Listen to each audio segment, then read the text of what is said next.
মুখ্যমন্ত্রী বন্যা নিয়ে রাজনীতি করছেন এমনটাই অভিযোগ করলেন দিলীপ ঘোষ।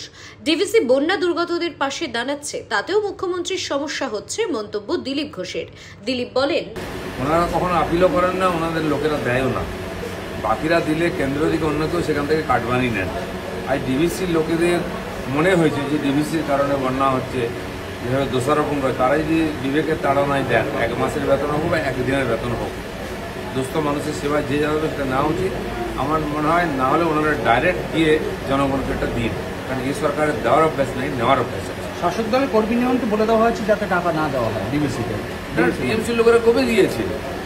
তারা তো লুট করে, আবাস যোজনার টাকা, শৌচালয়ের টাকা, রেশন থেকে আরম্ভ করে সব লুট করছে। মন্ত্রীরা জেলে এমনি গেছে, চাকরি বাকরি লুট করছে, তাদের কাছ থেকে আশা করা যায় না। কিন্তু পশ্চিমবঙ্গের মানুষের দেওয়ার অভ্যাস আছে। যদি এত বড় দুর্গা পূজা হবে, তারাই তো পয়সা দেন। কেউ যদি দেয়, কে আটকাতে পারে? একটা ভিডিও ভাইরাল হয়েছে, সেখানে দেখা সংস্থা হিসেবে ডিভিসির কাছ থেকে বন্যা ত্রাণে মুখ্যমন্ত্রী ব্যক্তিগত হয়তো দিচ্ছেন, ওনারা কখনো আপিলও করেন না, ওনাদের লোকেরা দেয়ও না। বাকিরা দিলে কেন্দ্র থেকে অন্য কেউ সেখান থেকে কাটবানি নেন।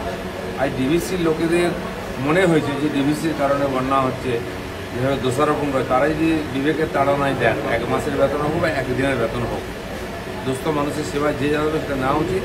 আমার মনে হয় না হলে ওনারা ডাইরেক্ট গিয়ে জনগণকে একটা দিন, কারণ এই সরকারের দেওয়ার অভ্যাস নেই, নেওয়ার অভ্যাস আছে। শাসক দলের কর্মী নিয়মকে বলে দেওয়া হয়েছে যাতে টাকা না দেওয়া হয় ডিভিসিতে। টিএমসির লোকেরা কবে দিয়েছিল?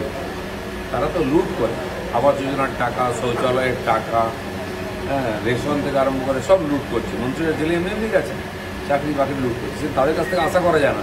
কিন্তু পশ্চিমবঙ্গের মানুষের দেওয়ার অভ্যাস আছে। যদি এত বড় দুর্গা পূজা হবে, তারাই তো পয়সা দেন। কেউ যদি দেয়, কে আটকাতে পারে?